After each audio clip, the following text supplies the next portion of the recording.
عبداللہ بن عمر اور عبیداللہ بن عمر بصرہ سے گزر رہے تھے ایک جنگ سے واپسی پر، تو حاکم بصرہ نے آپ کو کچھ پیسے دیے کہ یہ مال غنیمت میں جا کے جمع کروا دینا، اور پھر خود ہی مشورہ دیا کہ عراق کے اندر فلاں فلاں چیز بہت سستی مل جاتی ہے اور حجاز میں ان چیزوں کی قیمت زیادہ ہے، تو اگر آپ ایسا کر لیں کہ یہ ان پیسوں سے خرید لیں اور جا کے مدینہ المنورہ میں فروخت کر دیں تو جو زائد پیسے آپ کمائیں گے وہ آپ کے ہوئے، اور یہی اشرفیاں جو میں نے دی ہیں آپ کو، اتنی اشرفیاں بیت المال میں جمع کروا دینا۔ تم نے محنت کی ہوگی، تجارت کی ہوگی، تو جتنے بچیں گے وہ آپ کے ہوں گے۔ تو انہوں نے کہا بہت اچھا، وہاں سے مال خرید لیا، مدینہ المنورہ میں آ کے بیچ دیا۔ جتنی اشرفیاں انہوں نے وہاں سے دی تھی بیت المال کے لیے، اتنی بیت المال میں جمع کروا دی۔ حضرت عمر رضی اللہ تعالیٰ عنہ کو پتہ چلا، بیٹوں کو بلایا، کہا کہ سنا ہے تم نے کوئی کمائی کی ہے؟ کہا جی ہم نے تو تجارت کی اور جو مال لیا تھا اتنا مال بیت المال میں جمع کروایا ہے۔ کہا تم بیت المال کے پیسوں پر کمائی کی ہے، وہ پیسے بھی تمہیں بیت المال میں جمع کروانے پڑیں گے۔ یہ عمر ہیں رضی اللہ تعالیٰ عنہ۔ رومی شہنشاہ کی بیوی سلام بھیجتی ہے حضرت عمر رضی اللہ تعالیٰ عنہ کی اہلیہ کو، تو وہ 1 دینار ادھار لے کر کے اس کا عطر خریدتی ہیں اور شیشیوں میں ڈال کر کے ان کو بھیجتی ہیں کہ چلو ایک رواداری کا اچھا ثبوت فراہم کیا جائے۔ تو وہ واپسی پر انہی شیشیوں کے اندر قیمتی موتی بھر کے بیچتی ہیں، جواہرات بھر کے بیچتی ہیں۔ حضرت عمر رضی اللہ تعالیٰ عنہ فرماتے ہیں لاؤ یہ سارے جواہرات، سب کو فروخت کرتے ہیں، 1 دینار اس کو دیتے ہیں، باقی بیت المال میں جمع کر دیتے ہیں۔ تو جب اپنی زندگی اتنی محتاط ہوگی، اتنی خوبصورت ہوگی، تو پھر کس طرح کوئی گورنر زیادتی کر سکتا ہے؟ تو حضرت سیدنا عمر رضی اللہ تعالیٰ عنہ نے اپنا طرز زندگی اور انداز معاشرت اتنا سادہ اور اتنا خوبصورت رکھا کہ اس کے مطابق تمام گورنروں کو ڈھالنے کی تلقین کی۔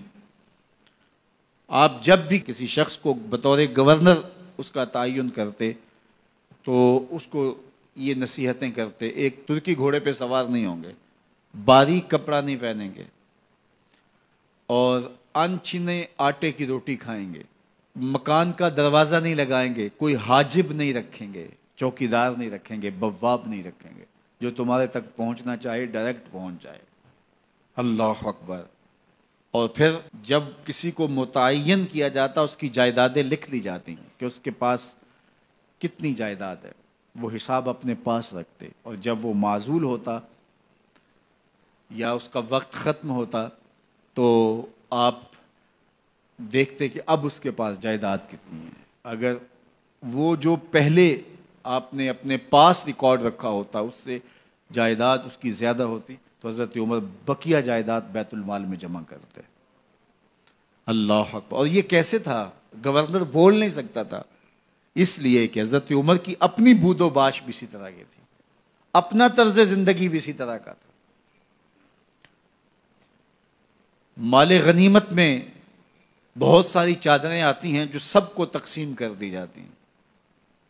خطبہ جمعہ دینے کے لیے آئے تو ایک شخص کھڑا ہو گیا، عمر خطبہ بعد میں سنیں گے، پہلے یہ بتائیں کہ یہ جو تم نے قمیض پہنی ہے یہ کہاں سے آئی؟ مال غنیمت کے اندر جو چادریں آئی ہیں سب کے حصے میں ایک ایک چادر آئی، آپ دراز قد ہیں، ایک چادر سے قمیض نہیں سل سکتی، تو آپ کی قمیض کہاں سے آئی؟ پہلے اس سوال کا جواب دے دیجئے، پھر خطبہ سنیں گے۔ اللہ اکبر۔ آپ کے بیٹے کھڑے ہوتے ہیں، کہا ایک چادر سے میرے باپ کی قمیض نہیں بنتی تھی، میں نے اپنے حصے کی چادر بھی اپنے باپ کو پیش کی ہے۔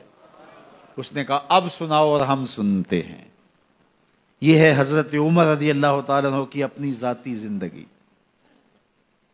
ایاز بن غنم کے بارے میں یہ پتہ چلتا ہے کہ وہ موٹے کپڑے نہیں باریک کپڑے پہنتا ہے۔ اس نے گھر کے دروازے پر بواب بھی رکھا ہوا ہے، چوکیدار بھی رکھا ہوا ہے۔